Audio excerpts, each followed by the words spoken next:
Сайн байна уу? Өнөөдөр би та бүхэнд дэлхийн алдарт зохиолч Даниэл Дефогийн Робинзон Крузо номыг танилцуулах гэж байна. Энэхүү ном нь хүний төвчээр, хатуу жил, ганцаардлыг хэрхэн даван туулж байгаа тухай өгүүлдэг маш сонирхолтой зохиол юм. Зохиолын эхэнд залуу Робинзон эцэг эхийнхээ үгийг зөрчин далайд гарч адал явдал хайхаар шийддэг. Гэвч түүний аялал санснаар болсонгүй. Хүчит чуурга болж хөлөг онгоцон сөөрөн тэрээр эзгүй арал дээр цор ганцаараа амьд үлдэнэ. Арал дээр ганцаараа үлдсэн Робинзонд бууж өгөх эрх байсангүй. Тэр сүрсэн хөлгөөсөө хэрэгтэй зүйлсээ зөөж агууд оромж өрөөж зэрлэг ямаа гаршуулан тариа тарьж эхэлдэг. Энэ хэсэгт хүний уйггүй хөдөлмөр ямар ч хэцүү нөхцөлд амьдралыг бүтээж болдгийг харуулдаг. Олон жил ганцаараа амьдарсан Робинзон нэг өдөр элсэн дээр хүний мөрийг олж хардаг. Энэ нь түүнийг асар их айц тавтуулсан ч удалгүй тэрээр баасан хэмээх уугут иргэнийг аварч түүнтэй нөхөрлөж эхэлнэ.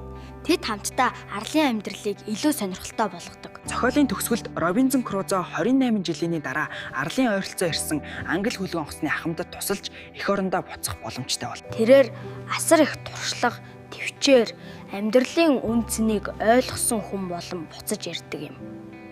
Робинзон Крузогийн түүх бол зөвхөн амьд үлдэх тухай биш, харин хүний сэтгэлийн хатуужил ямар ч үед итгэл найдвар алдахгүй байхын тухай өгүүлдэг юм. Та бүхэн энэ номыг заавал уншиж үзээрэй. Баярлалаа.